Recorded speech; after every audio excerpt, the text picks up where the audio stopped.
I'd like to welcome you all to the Tombstone Gold Breakfast. I see a lot of faces here so bright and early. Thank you so much for coming.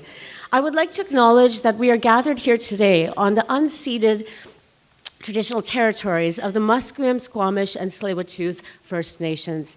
I would also like to acknowledge that many of us, including myself, live and work on the traditional territories, the vibrant traditional territories of the Yukon and the Indigenous communities of the Northwest Territories. I would now like to invite up a special guest. We have got our Yukon Minister of Energy, Mines, and Resources here today, the Honorable John Streicker, and he'll be making a few words.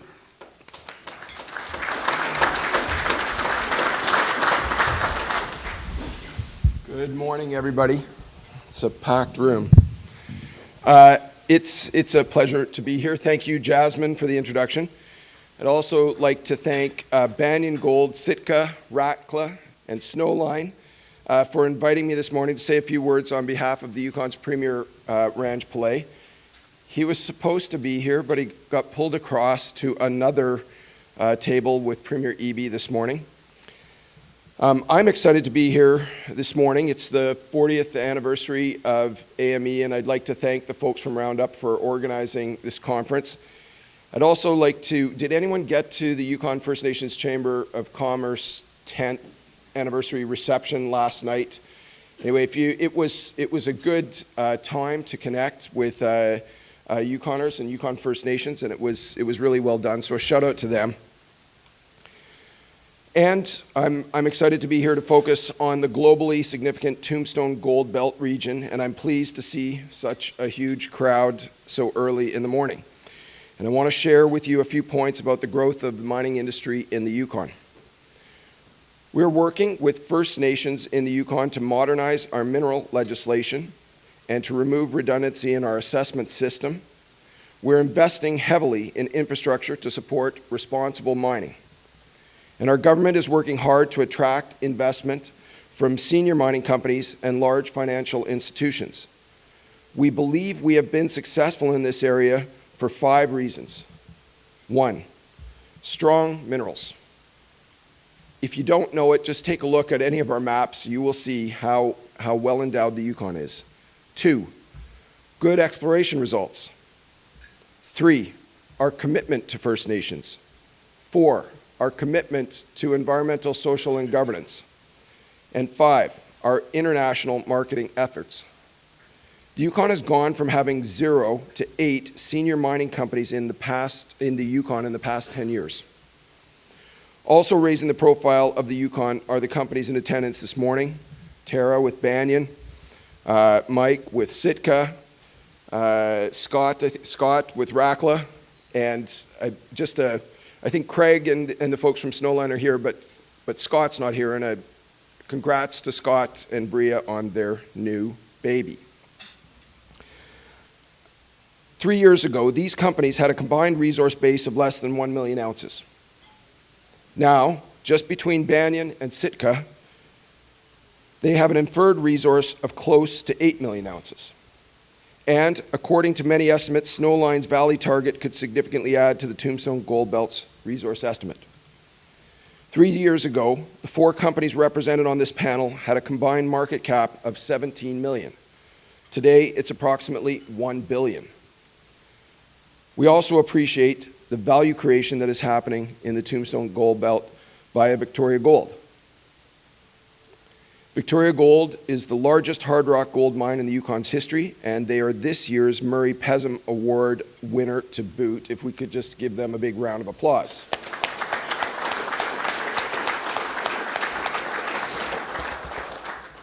Right next door, there's Banyan and Snowline, a number of companies.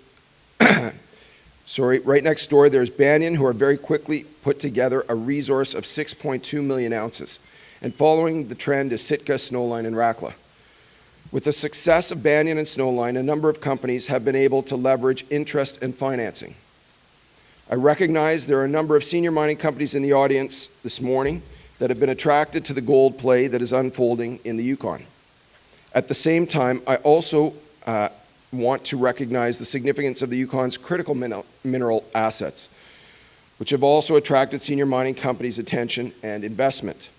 The Yukon's mining industry truly provides a wealth of opportunities. We believe that by embracing investment in our communities, respecting First Nation governance, and by committing to environmentally responsible mining, that our jurisdiction offers all the elements of a prosperous and sustainable mining future. I expect this to be an exceptionally busy and successful field season on all fronts, and like you, I eagerly await the results. With that, I'll conclude my remarks this morning. The Yukon team is here at VRIC and Roundup, and I invite you to reach out to connect. The Premier's here, Deputy Premier's here, I'm here. Two of our DMs are here. Lauren and Deb are here from ECDev and Energy Mines and Resources. Please come and say hi. I hope you will join us at Yukon Night tonight, and I look forward to visiting with you over the coming days. And with that, I will just say thank you very much for the opportunity to address you this morning. Thanks, everyone.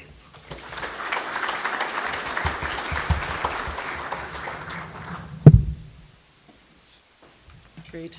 Thank you very much for coming.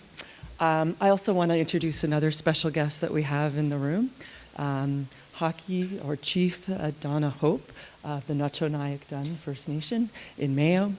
Dawna comes from a strong matrilineal lineage that's tied to the lands of the Na-choNyakDun First Nation. Her mother was born and raised in Mayo. Her grandmother is Maisie May Moorburg, and her great-grandmother is Ellen Prophet, and great-great-grandmother is Big Maisie, as she is known. She has a background in education, a diploma in renewable resource management. She graduated with honors with a Bachelor of Science and is also in the process of just completing her Indigenous governance degree. I met Dawna almost 13 years ago. She's a very talented artist with her fish scale artwork and her beading. I'm a proud owner of many of those. She also worked as the liaison for Na-choNyakDun to Alexco many years ago. She worked in the lands department and even was the director of lands. So great that she was elected in April of 2023. She's very dedicated to her community alongside her council and staff with priorities really on wellness and community healing. So I'm very pleased to invite Dawna to the stage.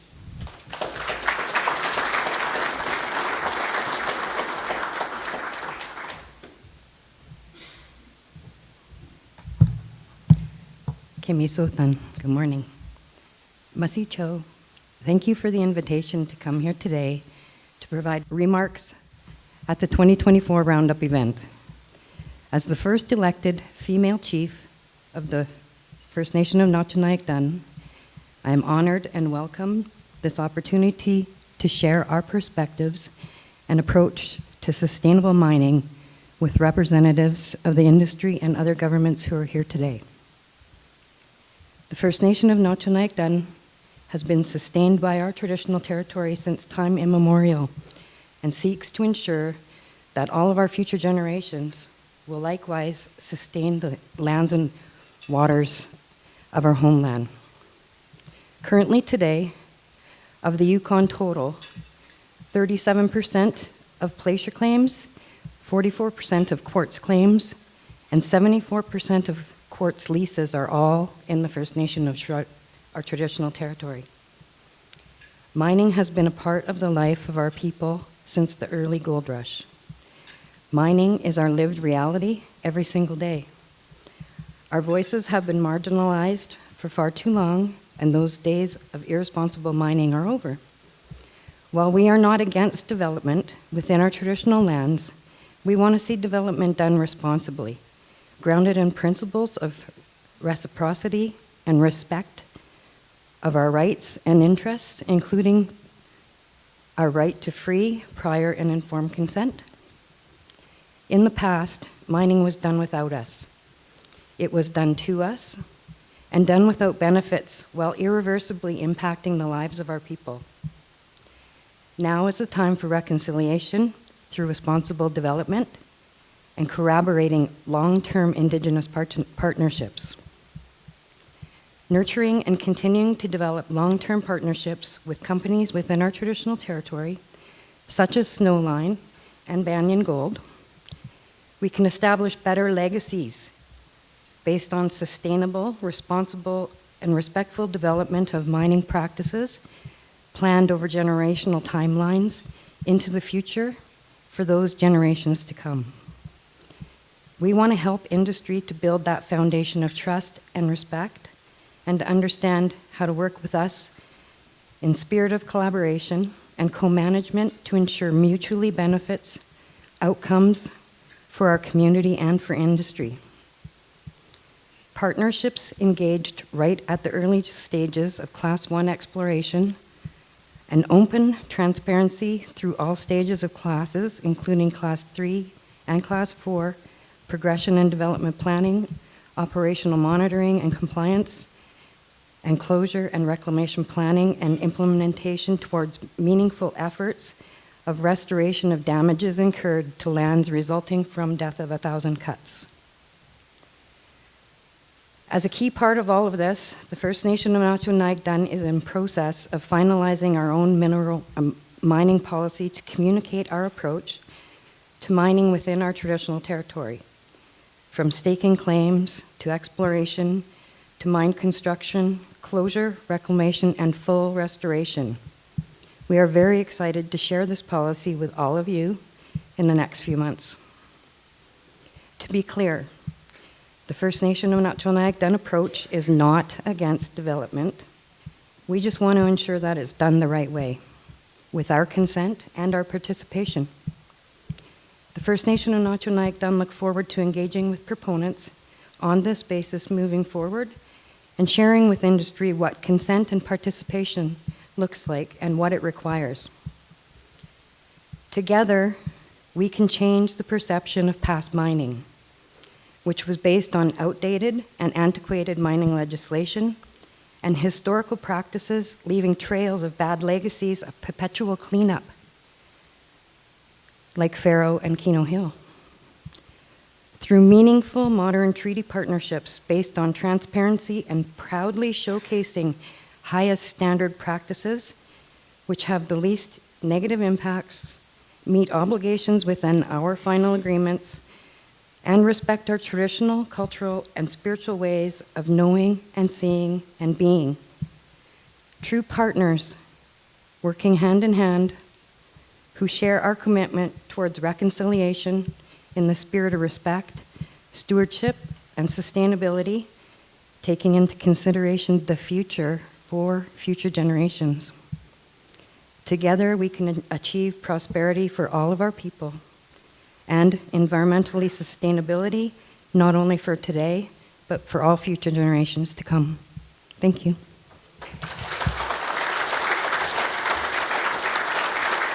Thank you very much, Chief Hope, for your message this morning. That really put a lot of perspective into the Na-choNyakDun and the collaboration you seek.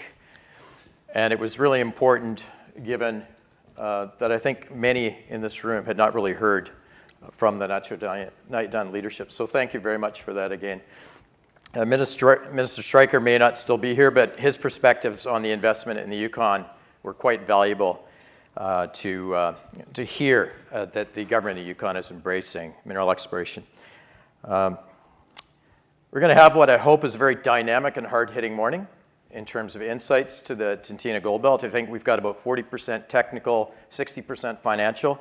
Try to balance it out so you do get those really good insights. To set the stage, and I'll get going because we're a few minutes behind, let's tee up the next slide. And what we're going to focus on, we could advance, thanks, and one more. So we're going to focus on that salmon-colored Tintina Gold Belt, these Cretaceous granitic rocks within the larger Tintina Gold Belt. So Tintina Gold Belt, 1,000 kilometers long. Tintina Gold Belt, probably 500 kilometers long. Let's go to the next slide, please. Okay, here's all the players, including some critical minerals projects. One more slide.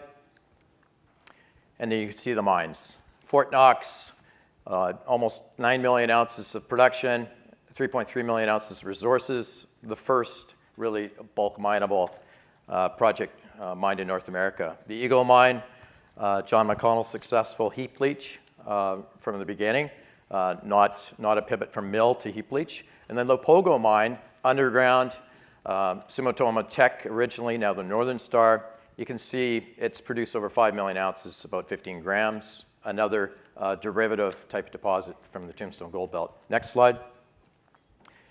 And just to compare these deposits, Fort Knox initially reserve grade 0.8, and that was milling. It was only later on that they pivoted to heap leach.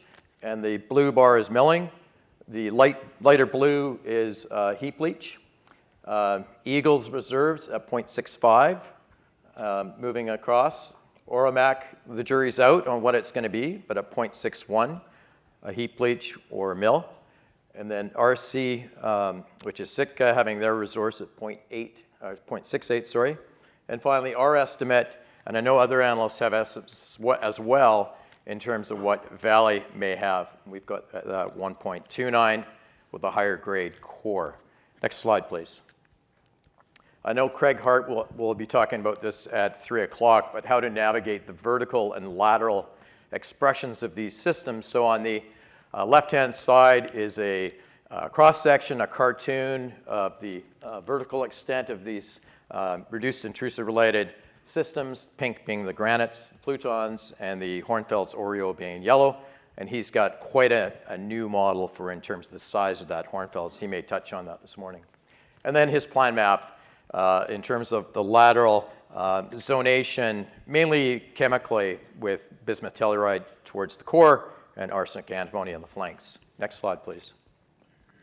And then it's really important, the erosional levels in terms of navigating depth. Oramac, Banyan's project being quite high, all in the sediments, flat veins. And then down, we'll find out more and more as these companies explore, but how far has that cupola or that top of the granite stock apophyse from maybe a larger batholith been eroded? Next slide, please. And then positive indicators, we'll hear more from the speakers when they come up, and it's in the handout, so I won't go into a lot of detail, but I think this is some of the things, some of the ideas and aspects we're tracking, having visited all 4 sites. And the bismuth tellurium is really important in terms of vectoring in on the hotter part of the system where you have the better endowment. Craig may talk about Lamprey dikes and mafic intrusions. Next slide. Okay, so these are the 4 companies and their location, all in the Yukon. Some of the companies, it's Sitka and Banyan, have really good infrastructure. They're in the Mayo district.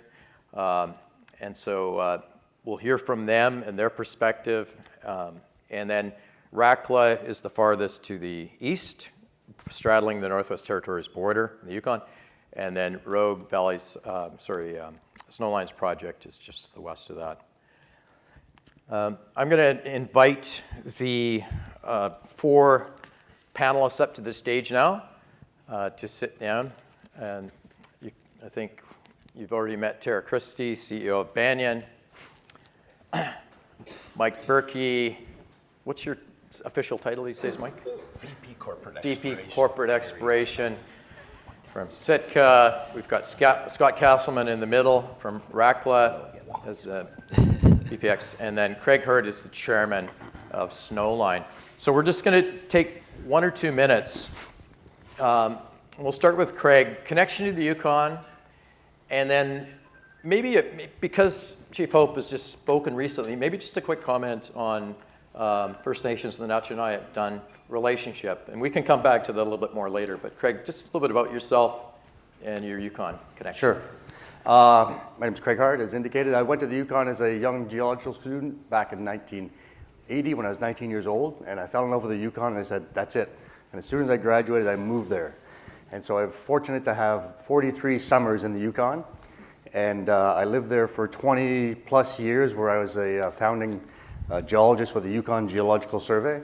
And have been up there, of course, every summer since in working on various capacities. Eventually I became a professor at UBC and had a number of projects with students and industry up in the Yukon. And I met my wife up there. My kids are from there. I still have in-laws there. I still have a house there. I'm still pretty connected. Spend as much time there as I possibly can. And a world authority on reduced intrusive related gold deposits. Tara Christie. So I started in the Yukon when I was pretty young in the placer mining business. My dad's a PhD geologist, and he dreamed that placer mining would fund his hard rock exploration, and so got a little bit of both in my early career. And of course met Craig and learned about geology and went to the geoscience forums. And when I went through university, I then bought my first home in the Yukon. Met my husband in the Yukon, and had our daughter in the Yukon. So it's a great place to live, and certainly a fabulous community. Of course, became the CEO of Banyan in 2016. In terms of relationship with Na-choNyakDun, which was the second part of your question, I became the president of the Placer Mining Association way back in, I think it was 2003. I'm not going to tell you how old I was. And we were working with all the First Nations in the Yukon on an agreement with DFO in the placer mining industry. So I've had a long history of working with First Nations all across the Yukon. And then in 2011, started the charity Every Student Every Day with John and Victoria Gold. And again, really have focused on trying to engage with First Nations on that initiative to really help make a difference in communities. I'm not going to go on for too long because I know it's supposed to be short, but long history in the Yukon, and that's really when my relationship started. Fantastic. And Scott? My first experience in the Yukon was in 94, 95. I'm a geologist, so it was mineral exploration projects there. Like Craig, fell in love that first summer and eventually moved there. I think we moved there in 98. Didn't meet my wife there, met her outside, but she loves the Yukon as well. Our son was born there, and I've been living there ever since. Fantastic. Mike Burke. I have kids born in the Yukon as well. Same thing, geologist. Moved up there in 1987, worked since 83 doing exploration.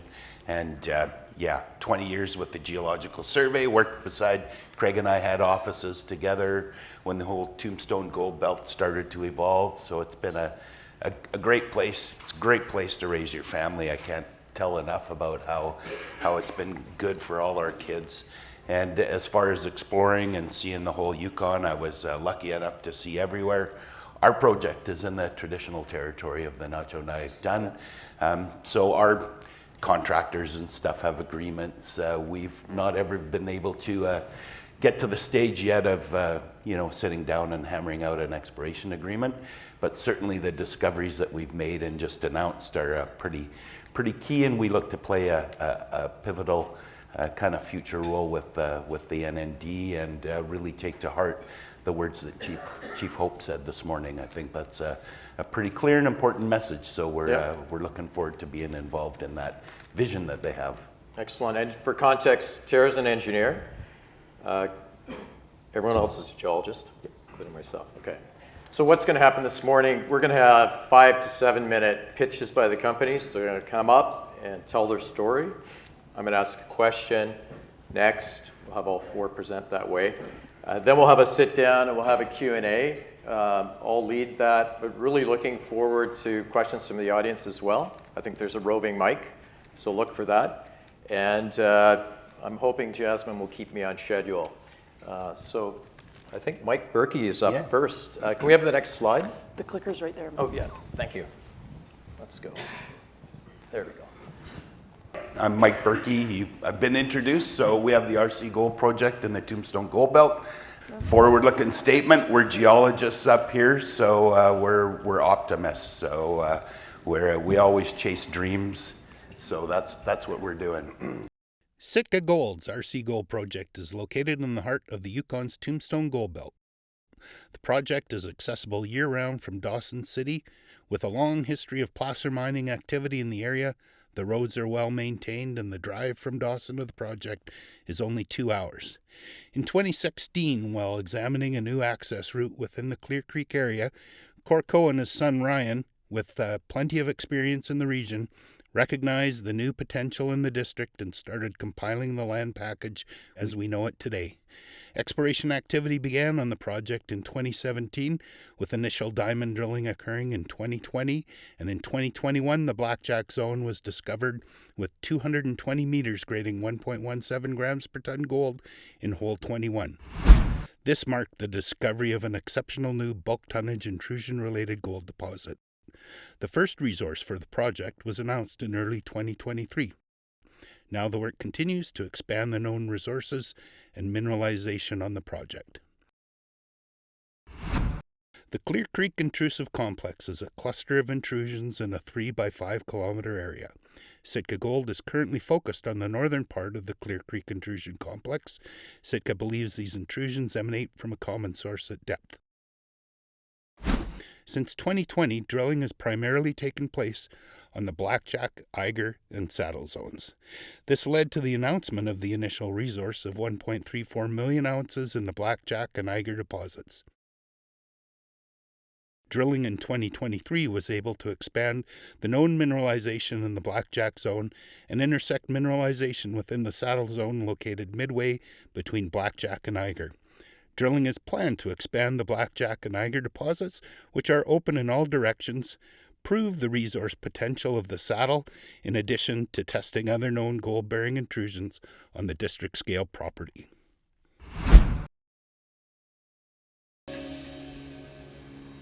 Yeah, so there we are. We did most of our exploration during COVID.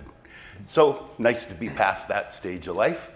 So we've got a few of the people on our team. As I mentioned, my name is Mike Burke. I'm a geologist, been in the Yukon for many years. Corco, our CEO, is in the back of the room here somewhere. Greg Dawson, our VP Exploration, and a number of other folks. Donald Penner. We're a very technical team, geologists on the board, all with plenty of years of experience in the Yukon. We've been able to get Craig on our advisory board. We've been friends for many years and co-workers, so good to have Craig's input on what we're doing in the geological world.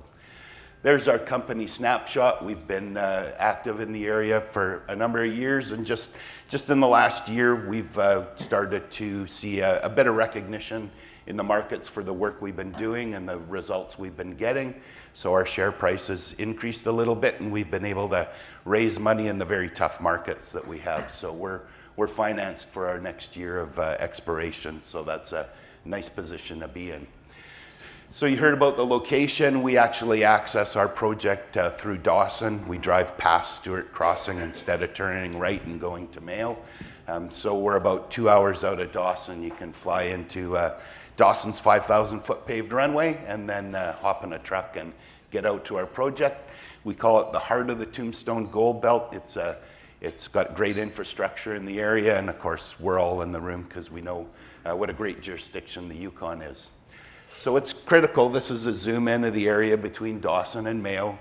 You can see where Victoria Gold is. This laser pointer isn't very good, but anyways, Core recognized with Victoria Gold and going into production that this was a good place to be. So that's when he started accumulating this ground position.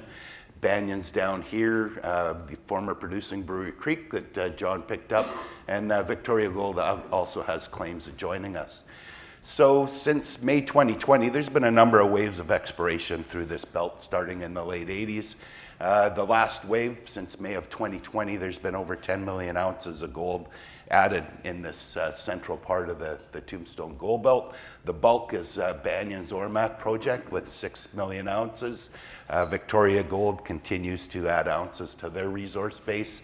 They've made their discovery at Raven, and of course our new discovery at Blackjack and Eiger.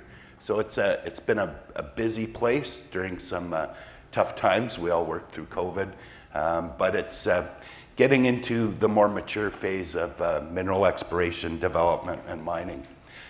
So again, district scale, big package. We announced that initial resource in January of last year, 1.34 million ounces of gold. So a nice start. The deposits are 100% owned on our property. We've done some bottle roll tests, so the metallurgy is no surprise. These deposits are very similar. It's the same as Victoria Gold or Fort Knox over in Alaska, and it's non-refractory ore. So there's our mineral resources. We have two deposits. They're a couple kilometers apart. Blackjack's a little higher grade at about 34 million tons at a grade of 0.83 for 900,000 ounces contained. The Eiger, 27 million tons at a half a gram. And combined, those are 61 million tons at a grade of 0.68 for that 1.34 million ounces. There's a leapfrog shot. Those yellow blobs are the resource shell. This last year, we drilled another 16 holes, 6,500 meters outside of the resource area, mostly on the Blackjack. And we've hit mineralization in all those holes except for one. And then we drilled a couple holes in the Saddle Zone. That's an intervening zone between the two deposits. Hit mineralization there, so the resource is expanding. There's some of the highlights of drilling in yellow. We just want to point out, especially the Blackjack, there's a higher grade portion of this deposit. So we have lots of intersections as well in the 1.5 to 2 gram range. Many starting at surface in the early stages, up in hole 21 at surface, some nice high grades, 24. And then recently hole 47 was one of the last holes on the Blackjack, and we hit the high grades at depth. So we're kind of chasing that down. So the deposit has a nice vertical depth and a high grade component to it as well. We've got a large land package, but we're really focused up in the Clear Creek intrusive complex part of it. There's 9 known gold-bearing intrusions on the property, but we're focused here. We were lucky enough to find 2 deposits very early in the exploration program. There are kind of drill targets on some of these other zones that we haven't stepped out to yet, but we recognize the potential there. That's why the property encompasses those. So definitely some exploration potential beyond the deposit we've discovered, but we'll focus on expanding those resources and then look at the potential elsewhere on the project.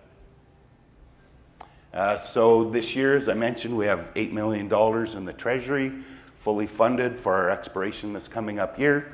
Got a 15,000 meter drill program planned. Our 2 deposits, Blackjack and Eiger, are both open in all directions. Saddle Zone is a potential new area of resources. And then we have that more regional targeting on those other intrusions. So that's our plans coming up. And that's it. Thank you. You're next. So this laser pointer works better there. So Mike, just stand for your one question. Okay. You've been able to raise money in the second half of the year, $8.7 million.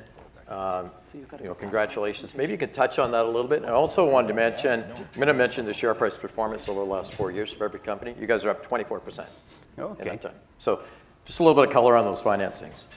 Yeah. So I mean, it's been a tough grind in these markets, but we're starting to get recognition for the work that the drill hole's been doing. So in August, we had a private investor, Maria Cox-Gubbins, who's a big investor in Snowline Gold. So they've been investing in Sitka Gold for a couple of years, but in August, they recognized what we were doing and approached us to do a private placement at a premium to our share price. And I think when the market recognized that this very smart family was investing in Snowline at the start and was working with us, that kind of triggered a bit of a recognition in the market. And so now we've raised additional flow-through funds, and that's helped, I think, raise the bar, and we've got kind of a new level of support in the market. So we're pretty happy about that. And obviously the discoveries that Tara's making and the Snowline discovery has really made people recognize the potential in this belt of rocks, and rising tide floats all boats, right? Yep. So we're happy to be neighbors. We're happy to be Yukoners. It's great to be able to talk to each other all the time and do our best to figure this thing out. Tara Christie, you're next. Okay. Well, you're looking at our project area there. That's 6.2 million ounces with the Oryx Hill up here deposit, down across the power line deposit, and the airstrip deposit in the front. Key things you'll see there, very moderate topography, actually even more moderate topography than Victoria Gold.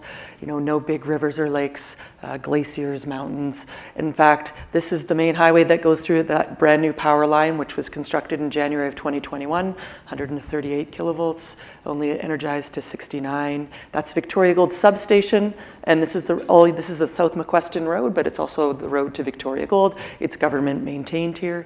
Even 4 bars on the cell phone here, and fiber optic cable goes out that power line to Victoria Gold. So great infrastructure, lots of existing roads. This was all originally drilled off by United Keno Hill, but unfortunately they weren't looking for gold. That first gold assay here wasn't actually taken until the 1980s. And, Michael already talked about the belt. Really exciting. If you were to draw a circle around us already of 50 kilometers, we would have 18 million gold equivalent ounces in resources. And I know the minister spoke to some of the resources and the value creation in this jurisdiction, but I think that number is just getting larger. And certainly once you can say, hey, you got 20 million within a reasonable distance of an operating mine, you've certainly got a district, and that should drive lots of attention. And that's just right around us, doesn't even include Snowline and Victoria Gold. So Hecla's right beside us. That's the former Keno Hill. Was purchased September 2021. And, they're really busy there, certainly getting that back into production. Victoria Gold just put out their production numbers, meeting their guidance. That's exciting, that we all are looking forward to that, hitting the 200,000 ounces per year. They're 42 kilometers by road, 25 kilometers as the crow flies. We have 173 square kilometers here. You can see our property there, and I won't belabor the gold belt. You're going to hear that over and over again and see the videos. But it's districts are formed when these belts of rocks get large numbers of ounces. There you can see Victoria Gold's Raven deposit. Currently a resource of 1.1 million ounces at 1.7. We know that they've drilled there. They had some spectacular results, so looking forward to that resource update. And it's just 4.5 kilometers across the valley from us. So we're really excited about seeing that. There's high grade right near us. Yes, we're in the upper portion. We haven't found our intrusion, but we've got infrastructure, roads, power, cell phone, mineralization right on surface. Here you can see the resource. Put out this resource in May, 6.2 million ounces, 0.61. Since then, we drilled 25,000 kilometers, or 25,000 meters. I wish it was kilometers. Boy, we could do a lot with that, between Powerline and Oryx Hill. So we know they're connected. We know we've expanded Oryx Hill, and they will become one deposit. But 5 kilometers overall in strike by about a kilometer. We have those same sheeted veins, lots of visible gold. Don't quite have the vein density of Snowline, but again, here vein density really is a key indicator of this mineralization in Powerline and Oryx Hill. Airstrip slightly different. It's a calcareous replacement deposit, dips at 60 degrees beneath Powerline. And yes, we've drilled deep underneath Powerline and hit Powerline mineralization. Been a really quick journey to 6.2 million ounces. 2020, 900,000 ounces, drilled 40,000 meters through COVID, put our head down. Not a lot of recognition during that to get our 4 million and then 6.2 million here in 2023. So on average, I think we added over 40 ounces per meter that we drilled for about $7.40 an ounce. So, pretty exceptional record in terms of both adding ounces. We know that these deposits continue to be open. We've got lots of targets. We've been spending our winter digging into our data, looking at all our various exploration options, from understanding where the higher grade is to potentially continuing to add ounces. We're building our team. We're really getting into a new phase. We believe we're still in that exploration and discovery phase, but getting close to that pre-development. We brought on Kai Woloshin, who's in the room here. He was over there, but he moved, so I don't know where he is now, but talk to him. Really, he'll be leading our metallurgy and our studies and our baseline environmental. James is also in the room, great to, really helping us target our geology and understand what's going on. Really gets the credit for our 2019 discovery. I see our director, Mark Blyce, also in the room, a mining engineer, very helpful as we're starting to think about pre-development and moving into our studies. CFO David Rutt is here, and of course you all know Jasmine. She's been a big part of organizing today. Also have Brad Thrall helping us on the metallurgy. We're sitting in a pretty strong position after the forest fires in the summer. We decided to not drill and maintain our cash, wait for a little bit a time when people might appreciate our drill results. We did put out drill results last year. So sitting with a strong treasury. You'll also notice in our financials that we filed last week, peak, we had about $700,000 in income. That's when we shut down for forest fires. We both provided accommodation as well as services. We're still providing accommodation and doing some other services, and we're anticipating $700,000 to $1 million in revenue from that from this year. And it also keeps my guys busy. In terms of share registries, Victoria Gold, 11% shareholder, a good solid shareholder, and certainly they understand the value of what we have. Cisco Development at 4, Franklin Precious Metal and Fidelity, both of them have done site visits and made their investments. For our scale of company and market cap, having so many institutions really does attest to the quality of the project and the team. We have Cormark and Paradigm that cover us. Hopefully some other analysts will be picking us up. You'll notice our last financing was actually in 2022, in December. No warrants on the last financings we've done over the last 3 years, so there's no warrants outstanding. I'm a 4% shareholder, which I've bought in the market. I have a very substantial investment in Banyan, so I intend to make my money not through my salary, but through ultimately alongside my shareholders. We do have a bit of an advantage in permitting in that we have a wealth of baseline data, actually millions of dollars and years of data, given that we have all of the baseline environmental data from Alexco, now Hecla. That was part of the original agreement, as well as Victoria Gold continues to do studies across our property from wildlife.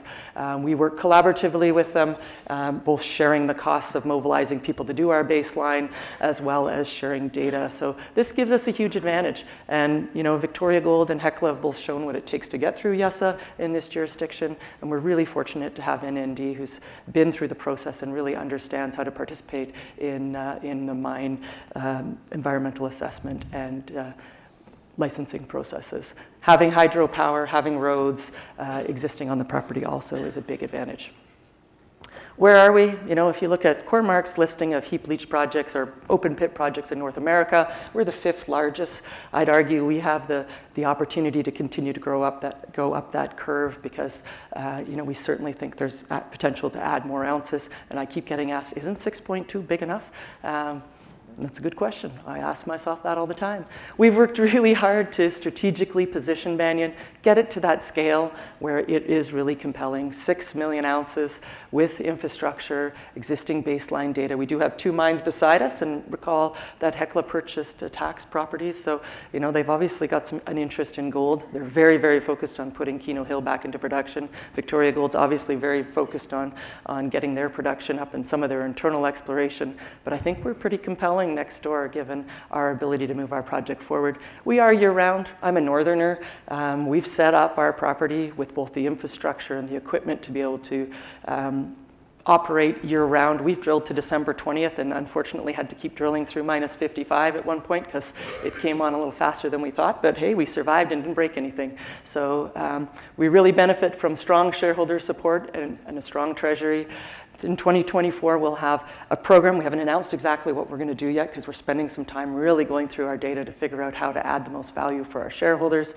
We're de-risking that with our metallurgy work, which we'll have that in the coming quarter here, talking about what our processing options are, and we do think that is important given the other projects in the region right around us to have optionality on our processing.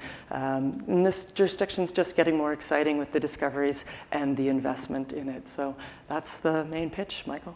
Okay. And your stock's up 356% over the last 4 years. Mm-hmm. Looking at exploration and what it takes, and that. So congratulations.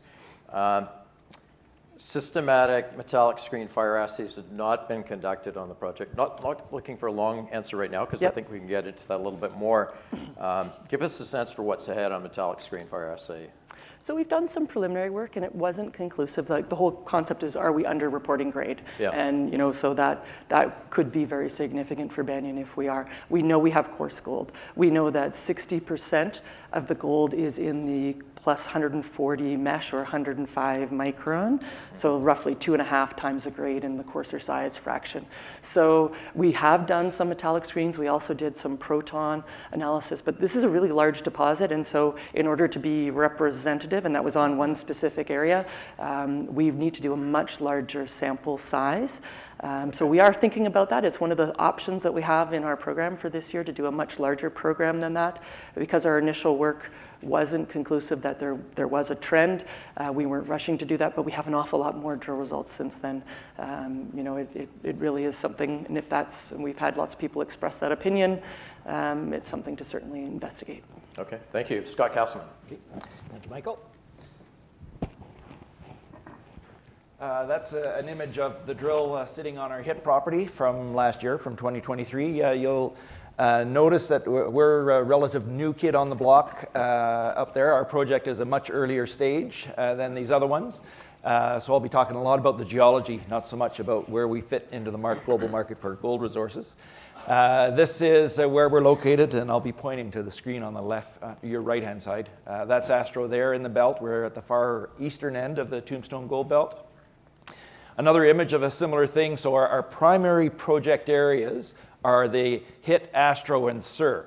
Those are 3 properties that we optioned late in 2022. All of the other properties highlighted in red are Rackla properties. Those are ones we staked. We now own all properties 100%. We exercised our options on the Astro, Hit, and Sur in the fall of this year because we liked what we saw. And those 3 form what we're calling the Astro-Plutonic Complex, which is what's highlighted in the circle over here. And you'll note at the bottom of the circle, there is a road. That's the North Canal Road, which goes from Ross River up to the Northwest Territories Yukon border. So that provides access to our camp. And the little airplane down here is where our camp is located. So we consider that our project area is road accessible. The road doesn't go into the claims, but it's a short hop, anywhere from 3 to 20 kilometers by helicopter from camp to the property site. So I'll start with our HIT project. It's probably our most significant at present. It's centered around a stock that's known as a Canal Trail stock. It's a Cretaceous-aged tungsten sweet Monzo granite. The stock measures 2.5 kilometers 2.5 square kilometers. And within that stock, you'll notice there's a large soil geochemical anomaly within and on the margins on the west-hand side that measures 1.7 kilometers. Last year, excuse me, last year we started the program. There was a historic a bit of exploration done on the property, but it was very sporadic over the years, not all encompassing. So we started our program following up on some of the anomalies there and quickly identified the area on the western margins of that stock where there was an abundance of sheeted veins, and I'll show you a photo of what that looks like on the next slide. Because of that, we decided to lay out a large grid, soil sample grid on the west side, and that's where these anomalies come from. And that soil geochemical anomaly shows an arsenic bismuth gold association closer to the stock and arsenic gold away from the stock, typical of what the model that Michael showed us earlier would show. And then you'll notice the squares dotted all around the property are gold assays from surface sampling. We got many samples that are above 1 gram gold and quite a few that are greater than 3 grams of gold. Yeah, actually, I'll just go back there and I'll show you. We drilled 5 reconnaissance type drill holes on the property late in the 2023 season. Hole 1 was roughly in the middle. Hole 2, just a little bit south of there. Holes 3 and 4, which I guess I could say are probably our discovery of what we now recognize to be a true reduced intrusion related gold system. And then hole 5 down over here. So now we'll look at a cross section of holes 3 and 4. 3 was drilled to the northeasterly, 4 was drilled to the west. You can see some of the values that we were getting there. 0.6 grams per ton over 16 meters or so and 2 intervals in hole 3.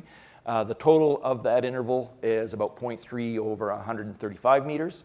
And then down at the bottom of hole 4, we got 0.5 gram over 45.5 meters. And throughout both of those holes, you can see a picture down here that shows the stripy nature of the sheeted veins in that core. The sheeted vein density was up to about 54 veins per meter. So it's quite intense sheeted veining. Most of them are quite narrow.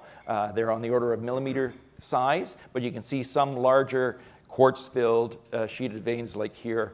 And this interval in particular ran 8.5 grams of gold over, I think it was 1 meter in that case. This is what it looks like on surface. So those sheeted veins, where they're filled with sulfide, the sulfide weathers out on surface, and the rock forms these slabs. And most of the area is above tree line. So when you come across stuff like this, you know there's a good density of sheeted veining in the ground. So our prospecting crews have been looking for that. Looking at just the chemistry of these two holes, our bismuth to gold ratio is 151 bismuth to 1 gold. Our arsenic to gold ratio is 1,293 to 1, and then tellurium is 3 to 1. The gold, I also looked at the correlation matrix of the gold to those elements. It's strongest with tellurium, but quite good as well with arsenic and bismuth. This is what the slope looks like there. So this is looking from the north to the south, so it's in the opposite direction of the cross-section we looked at. Hole 3 would have been drilled this way, and hole 4 would have been drilled that way. So you maybe get a sense of how gossinous this slope is and how fractured up all of the talus is, again, because of the slabby nature of the material once the sulfide in the sheeted vein weathers out. That slope that we're looking at there is about 400 meters wide, 250 meters in vertical. That'll become the area of our focus drilling for 2024. I'll now move down to the Sur property, which is about 12 kilometers south of Hit. Sur is a little earlier stage. We haven't drilled it yet. We did the same suite of surveys on it, starting with stream sed sampling, soil sampling, a lot of prospecting. We also flew airborne geophysical survey on both of those. Both of them do show the classic reduced intrusion related gold system where you have a magnetic low surrounded by magnetic highs. The Sur soil anomaly measures 1.3 square kilometers. A couple of photos scattered throughout the property area. You can see the talus looks similar to what we were seeing at Hit. But most of these samples, or in fact all of these photos, were in the Hornfels margin. They're not so much in the intrusion. The Sur intrusion is a tombstone sweet intrusion. That's the way it's classified. And if you remember, Hit was a tungsten sweet. What we see, they look very similar. So I don't know if we could say that we see any differences yet at this point. And hasn't been drilled yet, but it'll be the focus of drilling in this coming year. And then over to our Astro project. So Astro is the large intrusion in the center here. It measures about 8 kilometers across. Going into last season, it had the most work done on it. So it was most defined. Most of that work, or virtually all of that work, was done in the sedimentary rocks outside of the intrusion. But the geochemical signature that we were seeing was pointing to a reduced intrusion-related signature. So we took our work and took that historic work and brought it all inside the intrusion, did some talus fine samplings at base of slopes, lots of prospecting and rock sampling. We were getting gold kind of all over the area from surface samples. We drilled 12 holes for 2,000 meters and a variety of targets in there. We were getting gold mineralization. We were seeing sheeted veins. We're seeing the right chemical signature, but there wasn't any good solid thing that we could sink our teeth into. They're very scattered gold values. So we got to take a step back and do some more surface work and reevaluate that. Something I've been thinking lately is, if you remember the model that Michael showed, maybe we're just a little too far down in the system. We're well below the cupola, so that's why we're not seeing the good gold mineralization. And here's an example of one hole showing some of the alteration, a lot of sericite alteration in the upper part of that, and then the sheeted veining. This is our team. Simon Ridgway is here. Simon's got a long history in the Yukon. He started there, I believe it was line cutting and prospecting in the 70s. Some of that work was done in the Mac Pass area, so he's very familiar with that region. There's myself and 2 young geologists sitting out here. Doug and Armand did a great job clambering around on those hills, and the rest of the team. We've got 71 million shares out right now, fully diluted 91. Cash, we got just about 2 million in the bank right now. So we've got enough to start our program. We're looking to do about 6,000 meters of drilling in 2024. So we'll need to go back to the markets to raise a little bit before we do that. And here's our share price over the last 3 years. This is the embarrassing part. I joined the company about a year ago. I don't know what that says, but hopefully I can turn things around. And our road ahead. So we're formulating our plans for drilling. HIT will be the main focus of drilling, about 4,000 meters planned there. Hopefully we'll get some success. We got lots of room to maybe fit a valley in there or something. And then SIR will have a maiden drill program on it, planning about 2,000 meters there. Astro, go back to the basics, some more mapping, boots on the ground, prospecting. And our other projects are much earlier stage, so we'll try to bring them up to the drill ready stage for later in 2024, 2025. Thank you very much. Great, Scott. Well, I go back 4 years, so you're up 61% There we go. in Okay. 4 years. You're really at the proof of concept drilling stage. Yeah. Appreciate that. And what grade and thickness, I realize you've pivoted to HIT now as a focus. What grade and thickness are you really looking for as a discovery hole benchmark? So I'm kind of saying right now that 4 is our discovery because that was the proof of concept.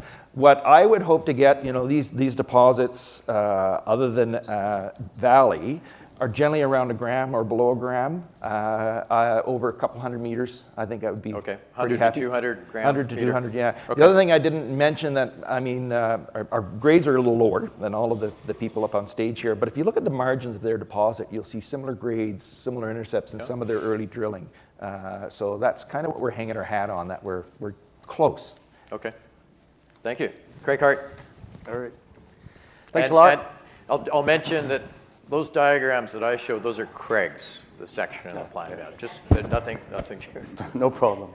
No, I've been very fortunate to have the ability to contribute towards developing this reduced intrusion-related gold model when I was working for the Yukon Geological Survey. And so it's fantastic to sort of come full circle around back to being able to implement and apply those sort of observations in terms of exploration and trying to get some exploration success, and to be up here on the stage with friends and colleagues and have representation of government and First Nations. Like, this is an amazing coalescence of amazing things that are really part of what makes the Yukon fantastic.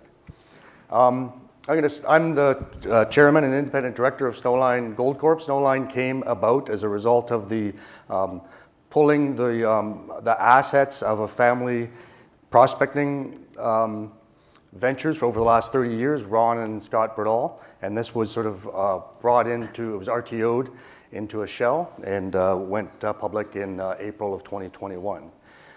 We were very successful in that our first summer in 2021, we made 2 significant discoveries, and just in the short time since then, we've had a tremendous amount of growth.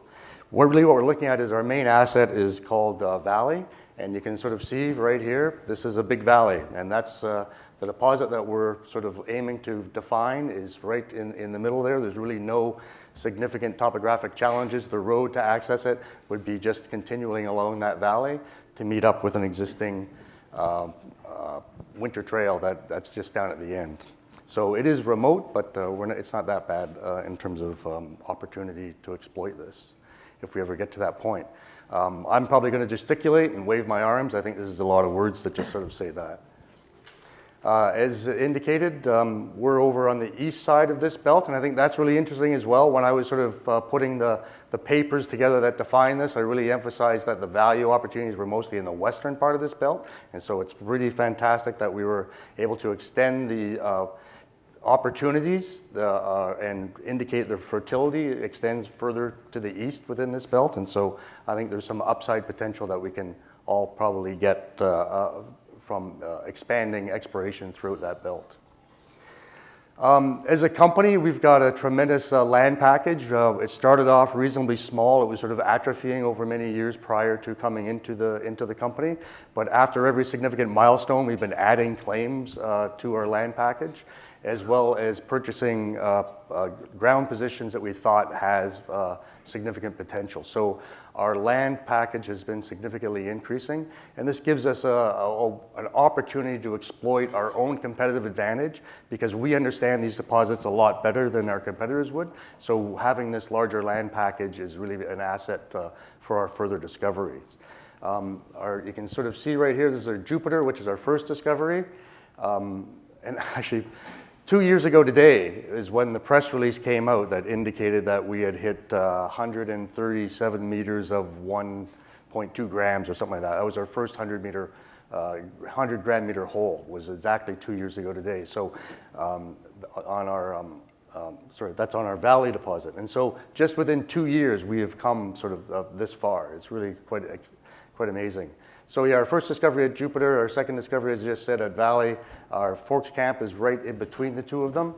As I indicated, as you go from Valley, you can look down, and we come to this place right here, which is a high-grade silver mine that operated previously in the 80s, and that's connected to the Plateau Winter Trail that comes down that connects to the government North Canal Road. I almost said highway. So infrastructurally, it doesn't look like it's going to be a significant effort to connect us to existing infrastructure.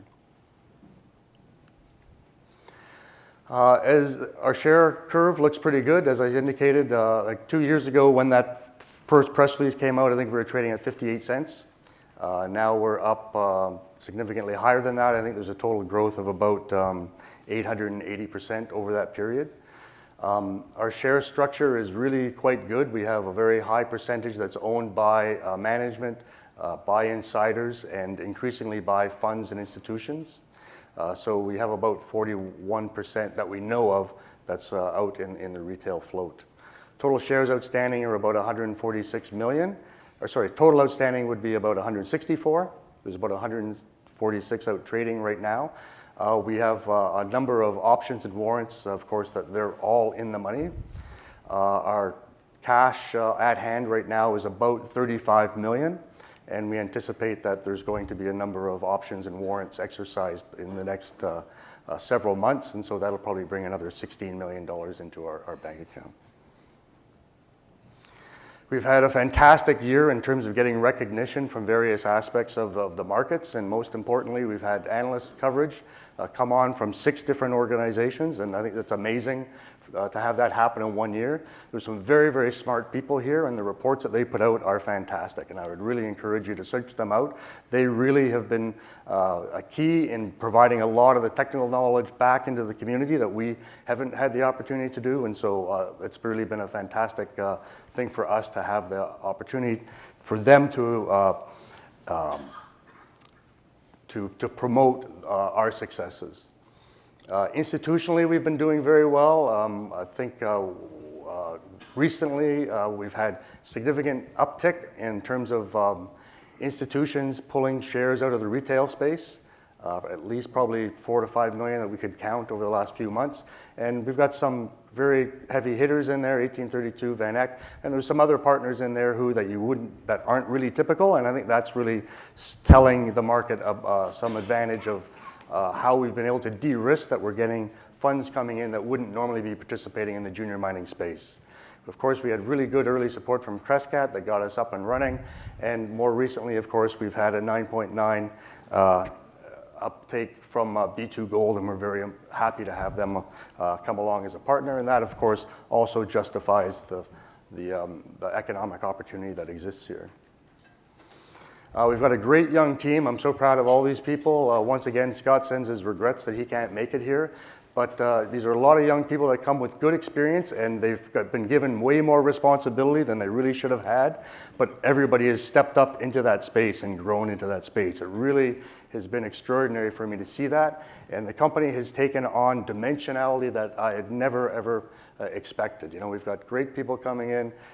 Every one of them. Thomas comes with years and years of experience in running big camps. Sergio comes to us as from Burke, previously a country manager in Argentina and Chile.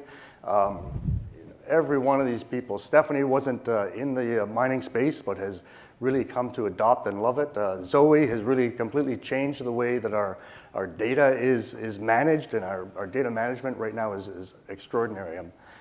There's a dashboard, and we can see every rock sample that was taken during that day. We can see every photograph of every outcrop that was visited that day. It really is extraordinary. And we've got a great board. We're amazingly active, and we're not passive at all. There's a lot of interaction between all of our members. Sarah is here right now, and she, of course, is a key component of making C3 work as well as they do in terms of community relationships and communications. Gunter has come to us from the earlier Shell and has significant capital markets experience. Callum also huge capital markets experience and has, of course, a past with Great Bear, Royalty and Great Bear was their CFO. So we really have an incredible team. Onto the geology, it's very simple, right? A lot of you, we've been having these discussions today and we've seen about these reduced intrusion-related gold systems. They are systems that form around a central mineralizing pluton.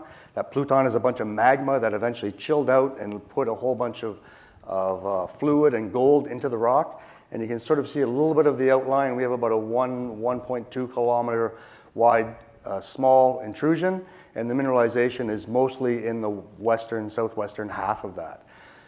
You can see all those colors in there. Of course, the brighter colors are representing higher grades, and our grades we have are really spectacular for this type of deposit. Most of the existing deposits have grades that are around that 0.6, 0.7. Most of our grades are at least twice that. And Mother Nature has done some amazing things here in giving us exceptional geology, is that we have grades that are 3 times, 5 times, 6 times higher than that, all in the near surface environment. Right? We have some of those incredibly long intersections, 553 meters of 2.5 grams, including, 183 at 4 grams per ton right at surface. So this is really, the gold distribution here is absolutely spectacular that the geology has provided these sort of geometries for us. But there's nothing that's exceptional here. This is just really a perfect bulk tonnage gold system. Looking at cross sections, you can see we have very, very long continuous intersections. Almost every drill hole is mineralized for its entirety. Of course, there's higher grade sections in there, and this is I think one of the more spectacular ones that we've put out recently. And you can see geologically here we have the hornfells on the left side. The pink is, of course, our main coarse granodiorite. But we have this fine granodiorite that's down there at depth that we intrude many times, and our feeling is that fine-grained granodiorite, it's darker, and it seems to be a key component in terms of potentially bringing more fluids into the system, and we can see immediately above and around that is where a lot of our higher grade mineralization is hanging out. We thought we'd be a little bit cheeky and put together a list of all of the drill holes that were drilled over bulk tonnage gold systems around the world, and when we first put this on there, we had about 5 of them, but as we've been growing, we've been sort of knocking other ones out, and so we've down to where we just have 1. And actually, we put out 3 holes today, and 2 of those holes would be on here as well, so it would be at the top 11. So, 600, 700, 800 gram meter holes are sort of becoming de rigueur for this deposit, and we have some spectacular, 1,000, 11, 12, 1,300 gram meter holes as well. So, when you start seeing these things all lined up, it really emphasizes the sense that it's big, it's continuous, and that this is a unique beast that's out there. The people who are in the markets, Michael and others, are telling us there is nothing else out there that really hits all of those boxes and is in a first world jurisdiction, as at the surface, and has high grades as it does so close to the surface. So we're increasingly recognizing that Mother Nature has provided a geological scenario here that really is exceptional. And I think, coming back to me defining the model, this would not fit into the model. So this deposit, this discovery, significantly changes what the opportunities are within this mineral deposit model.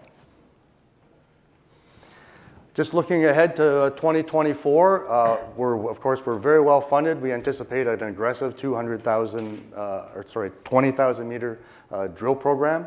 Part of the focus is going to be on our valley discovery.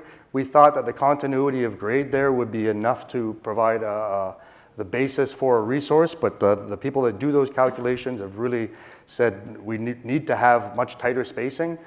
And so we'll be doing that, and as well, it's open on 2 dimensions at depth, and our northeastern corner is still open, and we're still growing into that space. So we're still in an expansion space in terms of creating more volume. The other thing we found is sometimes we'll be 100 meters, 120 meters between two holes, and the upper 200 meters will be maybe 2 grams each, and the hole we drill in the middle will be 4 grams. And so there's a tremendous amount of upgrading in terms of number of ounces that we've found by doing this infill drilling as well. Regionally, within that valley discovery area, with the rogue area is what we call, we've had a few holes into a Gracie target. This is one that is buried, it's not unroofed. And so we're having some, we don't see exactly what the target is. So it's a little bit more challenging, and we had some challenging drilling last year because of the pads were shifting. But Gracie will be a part of our focus for next year. Cujo, we got 1 hole into that. We got a long intersection of half-gram material telling us that there's something bigger to be found. Reed, same sort of thing. Technical success, we got long intersections of low grade. Need to find the high grade in there. We'll be going back to that. And as well, we've got 4 additional targets that we anticipate having coming up to the threshold where they're going to be ready to drill as well. So we have a number of targets that we're aiming for to try and find the next valley discovery. As well indicated, we have this huge greenfields package, large extensive geochemical database. We're going to be flying lots of geophysics next year, and so we anticipate finding some more targets this summer again. Thank you. Okay, great, Craig. Since IPO in 2021, stock price up 1,314%, so fantastic. Maybe just a quick comment on how important was it to have the trailblazing of the Victoria Eagle mine up and running and permitted, and also at the other end of the spectrum, that early capital from Crescat Capital in terms of injecting that? Yeah, well, no, I think I'd go back a step far. The whole model itself is defined largely on the success at Fort Knox, right? And I think that sort of provides the economic foundations for the opportunity. The success at Vic Gold in terms of them going into production really solidified that the Yukon has a process that works, that you can go through it and you can get to the point where you're actually in commercial production. And the second part was on... Just the early high-risk exploration dollars accessing that. Yeah, I think everybody's challenged to find those higher risk dollars, and we were fortunate that Crescat recognized there was a value, there was an opportunity in this style of deposit. They felt good about the jurisdiction, and Scott has a good relationship with Quentin Henning, and so we were fortunate to be able to bring them on to cover a lot of those early high-risk exploration expenses. Okay, thank you very much. Disclosure-wise, cover Snowline. We've done some advisory work on the financial side with Sitka, and I own all 4 companies up here today. Well, let's get into some Q&A amongst the 4 panelists. We've got about 15 minutes left or so. If you've got a burning question, just get your hand up, get the mic, and we'll make sure you can ask a question here. But I want to start, I think, with Mike, 2 things. What was your first diamond drill hole result that Sitka drilled, and when was your first 100 gram meter, plus 100 gram meter intersection? Yeah, interestingly, we've always referred to hole 21 in the Blackjack as being the discovery hole, but in 2020, Core did a drill program up there, 6 holes, the first kind of reconnaissance scale drilling. And 2 of those holes clipped the Blackjack zone and the Eiger zone. The Blackjack zone hole was about 140 gram meter hole, and the Eiger was around the same. So over 200 meters at 0.6 and 0.7 in those. So that was a pretty pivotal moment that really gave them the ability to raise money to do a larger exploration program the next year. And that's when the Blackjack discovery hole was 220 meters at 1.17 grams. Okay. So launched into the next realm. And people may or may not know this, but analysts can publish gram meter intersections, the product of the grade times the meters, but companies can't, right? So I think analysts find it really worthwhile. I think the senior mining companies and the producers do as well. Just a quick anecdote, very briefly, on need to hear the RC story, the legacy of previously the project was drilled with RC. Yeah. Now you've been diamond drilling. Maybe just an anecdote for everyone on that, because I think that's important. Yeah, I mean, Like I mentioned earlier, these projects go through many phases before you get the lucky discovery hole. But back in 2010, 2011, it was drilled with reverse circulation drills, large drill rigs that really, sometimes they're less expensive, and that's why they were looked at, but they couldn't really reach the targets given the road access up there. So they were a little impeded. They did hit some interesting results, but couldn't get into the guts of the system where the diamond drill did in 2020 and then up till 2023 and keep going on them. Yeah. Okay, great. Tara, let's focus on a couple things. You asked me to ask you tough questions. Let's go back to the metallurgy. What's the strategy there? Because it looks like that needs to really be resolved in order for you to figure out a flow sheet, how you're going to sort, because it's not the same. It's sediment hosted, and so you've got sheeted veins, flat veins. Just help us navigate through that. Will you be doing a systematic metallic screen program or not? And also, I'm going to add this question in here. Is it important to you to get to 8 million ounces and grow the resource to 8 million ounces and kind of be in a special club? I think globally since 2006, there's only been about 10 projects get to 8 million ounces. So two-part question. So, okay, starting with the metallurgy, and I know that's something, originally we were looking at ourselves like a heap leach, and so, we were Victoria Gold 2.0, and so, we started down the path of looking at only heap leach in our metallurgy. But it became really apparent that, we should look at other options, partly from talking to some of the corporates and others that say, hey, this is this big, and, the longer term, might want to also be doing the work to look at conventional milling. And we do know that, we are looking at, we know it's not, needing a roaster. So we started looking at CIP, CIL, flotation, in addition to heap leach. And, you can also have combinations of those like Fort Knox. So, if we will be putting out some results soon, hoping to get to one flow sheet, but having multiple flow sheets and optionality is also a good thing. But it does mean that your metallurgy is more expensive because you have to do, and we have 3 deposits times 3 different processes.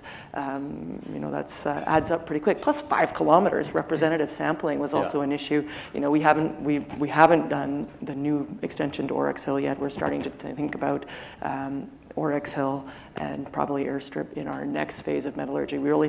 Powerline is the bulk of the resource, 3.8 million ounces, and so that's been our focus on how it, and it's also where we're seeing some of the consistent higher grade, and that's a big part of the story too in the processing option is how do we define and understand our high grade, and it goes to your question about 8 million ounces. Do we go to 8 million ounces? Because we can see, we've worked hard to look at where would we drill specifically if we wanted to target 8 million ounces, because a couple of my big shareholders say, hey, that's not too big. But my shareholders also say, find that high-grade core that shows that this is really an economic project with any of the processing options. So we've been doing a lot of work behind the scenes. Yes, we've got the metallurgical work ongoing, and metallurgy is just not fast, unfortunately, particularly when you're dealing with coarse gold. So is the 2024 strategy to grow the resource or infill? We're going to let you know in a couple months. Okay. We're still doing a lot of work, and that's the thing about we've got cash. How do we best spend that to add value in the context of this market? How much of our money are we going to spend? We haven't decided that yet. We do know we're going to do a phase 2 metallurgical program. We're encouraged by what we're seeing. We know that you do metallurgy up to the day you start mining, and I think John would say you do it continuously after as well. Sure. So that's definitely part of the program because I think it's the next real key catalyst and value generator for us. But we've got both options to focus on our higher grade or add ounces to get us increase the resource, and we have regional targets. So Craig, thank you, Tara. Yeah, no worries. Why is Valley so high grade? Oh, that's a great question, and we ask ourselves that all the time. There's a couple of things that have sort of, you could wave your arms about, and maybe I will. Is Valley is within a region where there's a very high density of intrusions that we call the rogue plutonic complex. And that rogue plutonic complex puts a tremendous amount of heat energy into the crust. And so we think that, you know, every ore system needs to be driven by energy. And so we think that that might be part of sort of almost pre-warming up the crust before you have this later intrusion come in, so that when the processes are happening, they can happen in a much more robust or efficient manner. That could be one thing. The other thing, and I sort of alluded to this, was that fine granodiorite down there. That might have a source of a material we call lamprophite that might come from the mantle, and it's a particularly wet part of the mantle. And so what we're sort of seeing, just by analogy, we don't understand the processes, but by association, we frequently see these sort of lampropheric rocks coming up into places where we find the gold mineralization. So having that pretty direct connection to the lamprophere or the fine granodiorite might also be a key component to have upgraded that system. And you've referred to lampropheres being, I think, Sitka's RC project. And Yep. I'm not sure, at Victoria Eagle as well? Oh, well, see, even at Victoria, you can see the lamprophyres actually mixing with the intrusion there, and sort of and the lamprophere is probably bringing fluid and sulfur and metals into it, and we can see evidence that it was mixing there. So that's part of understanding the process that might be you know, contributing to bringing the gold, or at least enriching the system. And can you remind us the first drill hole that was drilled at Valley, the grades and length? Yeah, well, like you know, I remember we had success at Jupiter, and it was fantastic, but we were camped at a lake, and winter was coming, and we needed to get off the lake before it froze up, otherwise you can't get the float planes in and out. And so we had a window of about 12 days that we thought that we could probably have a small drill program, so we dragged the drill from Jupiter down to Valley. Scott and I are out there scouting around for a place to drill, and we had this big soil anomaly, but there was actually a place where there was rocks, where there were samples, and Mike was part of those early rock sampling efforts when he was with Golden Predator. And so we set the drill up just back from that outcrop, but it was outside the intrusion. We're 60 meters beyond the intrusion, but that was the place where the outcrop was, so we knew we could get an intersection. And so we drilled it. We got VG in our first hole, and yeah, I think it was 137 meters of 1.01 grams or something like that. That gave us our first 100-meter gram intersection. Okay, well, thank you. Because Scott, you alluded to your benchmark, 100 to 200 would be a discovery hole. You've got lots of projects, targets. Do you think you need lots of shots on goal in terms of number of drill holes to really characterize each target? Or is there a risk of having not enough holes into a target to really understand it and move on or persevere? Well, yeah, I'd say that's probably true, because if you look at over this last year, we drilled in total, there were 17 holes, 12 on Astro, 5 on Hit, and we were testing a bunch of different targets, and it's quite a sizable area. And yet, towards the end of the program, where our understanding of the system was becoming better, we were more successful with the holes on Hit 3 and 4. So last year was our first year there, working on the project as well. So we were learning a lot as the summer went on. So yeah, it can be quite challenging to get that initial success. We don't have a 100-gram meter intercept yet, but remember I showed a forward-looking statement. That's coming in 2024. Okay. And Gary Sidhu of Pathfinder couldn't make it this morning, but he wants to know, why is your vein density so high without the grade? Yeah, a good question. Any ideas, Craig? The veins are quite tight where that density is high. So if you look at total material within a meter, it probably is not much more than a couple of centimeters. And the veins are different. If you remember on the photo I showed, the high density veins are very narrow, mostly sulfide filled. And there's some broader 1 centimeter wide, 2 centimeter wide quartz sulfide veins. Our highest grade interval that I showed there had a lot of the quartz veins, so I think we're seeing a different paragenesis on those two veins, and it might be the white quartz veins, thicker quartz veins that quartz vein volume. Yep. Things like that. Okay.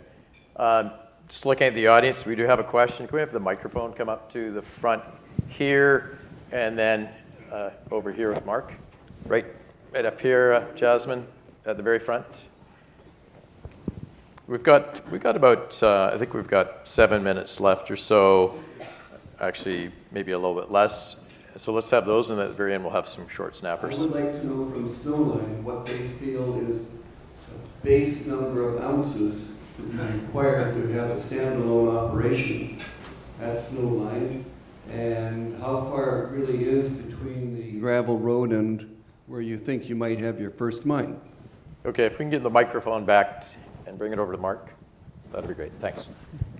And we'll have fairly brief answers here. Yeah, I think you're asking for an economic analysis essentially in terms of the economy part of it, and we don't have a resource yet and resource numbers yet, and so it's really premature for us to be making those sort of decisions or comments. But I think when you look at the financial analysts that have been looking at these things, they have made some suggestions in that space, and that might be worth searching out. The distance between I think the distance between where our Valley deposit is and where Plata is, which is sort of the end of the road, is about 30 kilometers. Probably to, from an engineering perspective, you might have to probably go farther to get onto that road, and then that's about 100 kilometers and maybe 110 to get to the gravel highway that the government maintains. Hi, I'd like to ask a question of Tara. Regarding your metallurgy, and we've seen this within our company at times, storing your samples is an important aspect towards being able to recover those samples and do a truly representative study. Now you have a huge area which you've drilled, so hundreds and hundreds and hundreds of drill holes. That material, is it well stored? Are the rejects well stored? And therefore, can you recreate a good metallurgical program when you need to? So all the recent drilling, the rejects are certainly well stored. The historical stuff, pre-Banyan taking on the property, a little bit less so. And the core was all outside, and our core is also outside. So that airstrip will be, I think we do need to re-drill some of it to get put a few holes in there for metallurgy, because it was, we last drilled that in 2019, and that's probably too long for a good sample. So yeah, we are very conscious of making sure that we got a lot of rejects in a lot of places that we're storing and managing, and and we realize how valuable that'll be for our future metallurgy, and we're drawing on them now. Even we just shipped before Christmas, I don't know how many tons, but a lot of sample, because it's so big and you want to get representative samples. Pulling that material and getting it to the lab is a significant amount of work, and then even just putting together the composites that we're putting together for the next phase of testing takes a lot of thought, and then making sure you've got the right material there, and enough material was the other challenge we had. Originally, we hadn't shipped enough material to the lab. I think we'll just ask one more question, and maybe just to end it for everyone. I asked this in October too, but exploration tool, if you only had one going forward, not the drill, to find a permissive intrusive-related gold deposit, what would it be, starting with Craig? Well, and I know your answer. Excuse me. It has to be just prospecting, right? Yeah. Is that, because we understand that the ore type are these sheeted veins, and so it's just out there looking at and for sheeted veins. Sometimes when the rocks are all busted up by the frost and everything, the veins will fall off, and they'll fall down between the boulders, but there's a little vein material down there. So when you're soil sampling, you need to reach down between the boulders, and that's where the grade will be. Okay, Mike Burke? Yeah, soil sampling, prospecting, like Craig says. I've been many places where the ore bearing or the gold bearing material is eroded off, weathered off, and you don't really see it when you're banging the rocks, but the soil sampling shows it up, and then you can go back and focus your efforts. Okay. Scott? Same thing, prospecting. Okay. Those pictures I showed on the slopes there, when you find something like that, you're into something that needs a lot more work done on it. Terry, you don't have outcrop. No, we don't have outcrop, but soils, gave us a sniff. Certainly, we wouldn't have found all of Powerline if we were only relying on soils. And the geophysics makes sense now that we can define a deposit, but originally it wasn't tremendously helpful. But there's all kinds of different techniques now. So if we didn't have, and our topography is, so that's why soils don't work, is it's really moderate topography, and there's no outcrop there, right? So maybe geophysics. Modern geophysics. Yeah, I want to put out a shout out for geophysics too, because I think when you're looking for intrusions, that's where is, there's very clear characteristics with having magnetic donuts around these intrusions, and they're far more resistant than the rocks around them, and so other EM methods, for example, can see them as well. So there's okay. Well, thank you, everyone, for your attention this morning. That's all the time we have. Oh, we've got one more. If I can just okay. Quick question Sure. of everybody. It's what's their biggest challenge as they move forward to either production or a takeover? Go ahead, Mike. Oh, that's a great question. We've just, recently made our discovery. We're still defining our deposit. So the biggest challenge ahead of us is just the exploration phase and what is it exactly we're looking at. And then moving beyond that, it's how we put this deposit into production in a way that benefits all Yukoners and the First Nation of Na-choNyakDun and all the partners on the project. Scott? So we really need to drill, I think, in order to make that discovery. I think we're on the verge of that. So financing would I think, be the key thing for us at this stage so that we can get out there and do a good drill test. Tara? Really moving it forward to demonstrate that there's a potentially economic project there, both understanding the higher grade, the metallurgy, and scale of resource. Okay. Craig? I think for us it's time. I think there's a lot of pressure for us to be moving this thing as fast as we possibly can. We're working really hard to do that, but we come up against infrastructure problems, permitting problems, people problems, just trying to get all of those components into a place where we can accelerate this as fast as we can. Those where our limits are. Okay, no, thank you. Want to acknowledge Chief Dawna Hope. Your opening address was very meaningful and impactful. Thank you.